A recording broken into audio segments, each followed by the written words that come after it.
हाय बेचारी बहू। सरिता की शादी एक अच्छे परिवार में हुई है।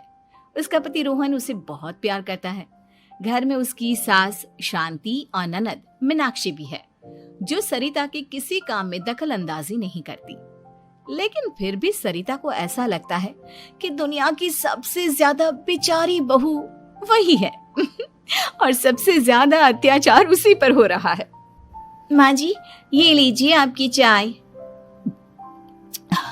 अरे बहू, तूने इतनी ज्यादा चीनी क्यों डाल दी चाय में? हाय हाय माँ जी, मैंने तो उतनी ही मीठी बनाई है जितनी मीठी आपको पसंद है। माँ जी, आपको तो मेरे हाथ की चाय अच्छी ही नहीं लगती। जब देखो कुछ न कुछ कमी निकाल ही देती हो। अरे बहू, तू एक बात के पीछे ही पड़ जाती है। मैंने ऐसा कब कहा कि तू रोज चाय खराब बनाती है? सरिता अपने कमरे में चली जाती है और फोन उठाकर अपनी माँ से बात करती है। हेलो माँ, कैसी हो आप? क्या कर रही हो? मैं तो ठीक हूँ, पर तू बता, तेरा मूड कैसा है? तेरी आवाज से लग रहा है कि कुछ तो हुआ है तेरे ससुराल में। अरे क्या बताऊँ माँ, यहाँ तो हर समय मेरे साथ बहुत बुरा व्यवहार होता है। मैंने अपनी सास के लिए इतनी अच्छी चाय बनाई, लेकिन मेरी सास चाय पीते ही मुझे 4 बातें सुना दी।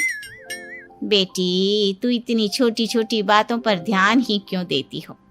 तुम्हारी सास ने कुछ बोल भी दिया तो क्या हो गया, वो बड़ी है ना तुझसे। माँ ने इतना समझाया, लेकिन इस बात का सरिता पर कोई असर नहीं हुआ। अपनी बेचारी बहू की छवि वो बदलना ही नहीं चाहती। अगली सुबह सब नाश्ते के टेबल पर बैठकर नाश्ता कर रहे थे, तभी सरिता ने अपने पति से कहा, सुनिए जी, मुझे ना आज बाजार से कुछ सामान लेकर आना है। आज आप ऑफिस से आने के बाद मुझे लेकर चलना ना। भाभी, मुझे भी कुछ किताबें खरीदनी है। आप दोनों जा ही रहे हो तो मेरी किताबें भी ले आना। लो, अभी तो बात ही की है बाजार जाने की, तो एक फरमाइश आ गई। माँ जी, आप भी बता दो कुछ, और हाँ, मोहल्ले वालों से भी बोल दो अगर वो कुछ मंगवाना चाहते हो तो। बेचारी मीनाक्षी अपना सा मुंह लेकर रह गई। ये सब देखकर रोहन से चुप नहीं रह गया और वो गुस्से में बोला, सरिता, क्या हो गया है तुम्हें? मीनाक्षी ने तो सिर्फ किताबों के लिए बोला है। तुम्हें मीनाक्षी से इस तरह से बात नहीं करनी चाहिए। माफी मांगो उससे अभी। क्या? मैं माफी मांगू? दिन भर आपके घर के काम करूं मैं, आपकी और आपके घर वालों की बातें सुनूं मैं, और अब माफी भी मैं मांगू? ऐसा कभी नहीं हो सकता। ये बोलकर सरिता वहां से चली जाती है। एक दिन उनकी पड़ोसन घर आती है। अरे सरिता, क्या कर रही है? और क्या करूंगी भाभी जी, बस घर का काम ही कर रही हूँ। आप बताओ कैसे आना हुआ? अरे मैं तो तुम्हारा हालचाल पूछने आई थी, लेकिन तुम तो बिजी लग रही हो। कोई बात नहीं, मैं बाद में आ जाऊंगी। और क्या करूं भाभी जी, जब से शादी होकर आई हूँ ना, बस काम ही कर रही हूँ। और इस घर में ना कोई मेरी कदर नहीं करता। पति है जो बस घर से ऑफिस, ऑफिस से घर। ननद को तो कॉलेज से फुर्सत नहीं। बची सास तो उनका सारा समय मेरी गलतियां निकालने में लग जाता है। अरे ये क्या कह रही हो सरिता? तुम्हारी सास तो पूरे मोहल्ले में तुम्हारी तारीफ करती फिरती है कि तुम बहुत अच्छी हो, पूरा घर तुम्ही ने संभाल रखा है।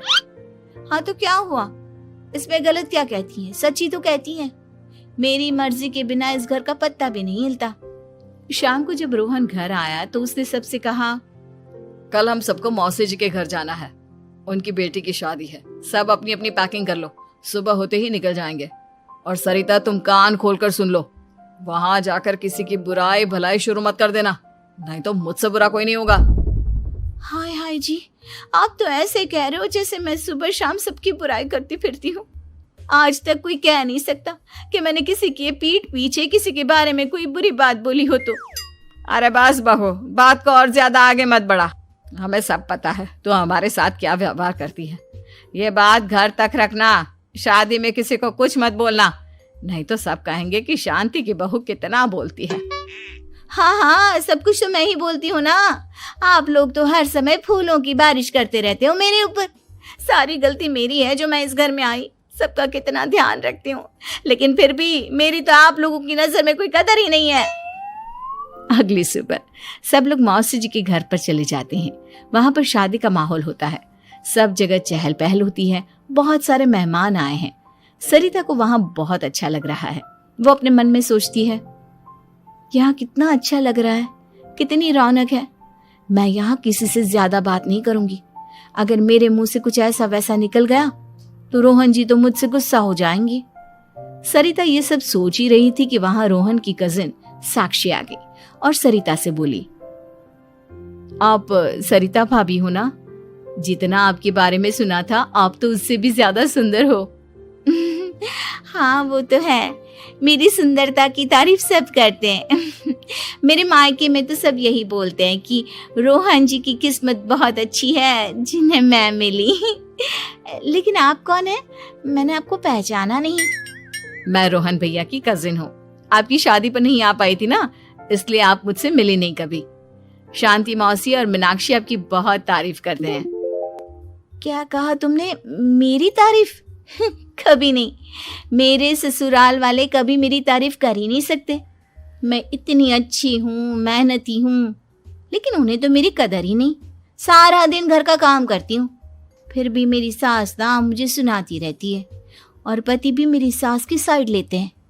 ना कभी बाहर ले जाते हैं, ना कहीं घुमाने। अगर घुमाने के लिए कभी बोल भी देना तो उनकी बहन बीच में आ जाती है। मैं कैसे रह रही हूँ उस घर में, ये मैं ही जानती हूँ। सरिता की ये बातें सुनकर साक्षी को बड़ी हैरानी हुई। अब वो हर किसी के सामने अपनी बढ़ाई और ससुराल वालों की बुराई करने लगी। रोहन और शांति को सरिता पर बहुत गुस्सा आया, लेकिन वो चुप रहे। अगले दिन जब वो अपने घर पर आए, सरिता, तुमने क्यों सबके सामने मेरी इज्जत का तमाशा बनाया? तुमसे बोला था ना कि चुप रहना। अजी ऐसा भी क्या कह दिया मैंने जो इतना भड़क रहे हो? तुम जहां जाती हो अपना रोना शुरू कर देती हो, कभी किसी दूसरे की बात ही नहीं सुनती, बस अपनी कहती रहती हो। तुमने सबके सामने हमारा तमाशा बनाकर रख दिया है। हे भगवान, मुझे अपने पास बुला ले। जिस घर में मेरी कदर ही नहीं, उस घर में मेरा क्या काम? अरे क्या करूंगी मैं यहाँ रहकर? जो भी आता है मुझे सुनाकर चला जाता है। मैं तो किसी से कुछ नहीं कहती। सीधी सादी बहू मिल गई है ना सबको, तो जो जी में आए वो करो। सरिता ने अपने आगे किसी को कुछ बोलने ही नहीं दिया, और उस दिन भी उसने सबके सामने खुद को बेचारी बना ही दिया।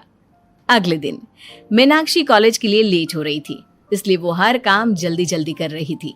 अपना नाश्ता लेने किचन में गई और पतीले में रखे गरम दूध को गिलास में डालने लगी।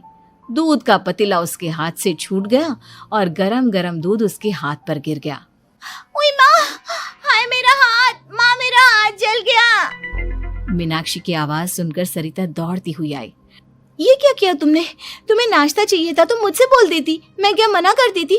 अब पता नहीं कितने दिन की मुसीबत पाल ली तुमने। सरिता मीनाक्षी को उसके कमरे में ले गई और उसका बहुत ख्याल रखा।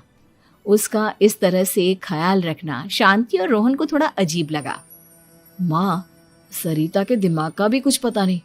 कल शादी में सबको इतना कुछ बोल कर आई है हमारे बारे में, और अब मीनाक्षी की कितनी अच्छी देखभाल कर रही है। ये ऐसा क्यों करती है? बेटा, तेरी बीवी की ना आदत हो गई है सबके सामने खुद को बेचारी दिखाने की, और आदत इतनी जल्दी नहीं बदलती। जब ये बोलना शुरू करती है तो रुकने का नाम ही नहीं लेती, इसलिए इसे पता ही नहीं चलता कि ये किसके सामने क्या बोली जा रही है। लेकिन दिल की बहुत अच्छी है। हमें भी अपना दिल बड़ा करके ये जैसी है इसे स्वीकार करना चाहिए।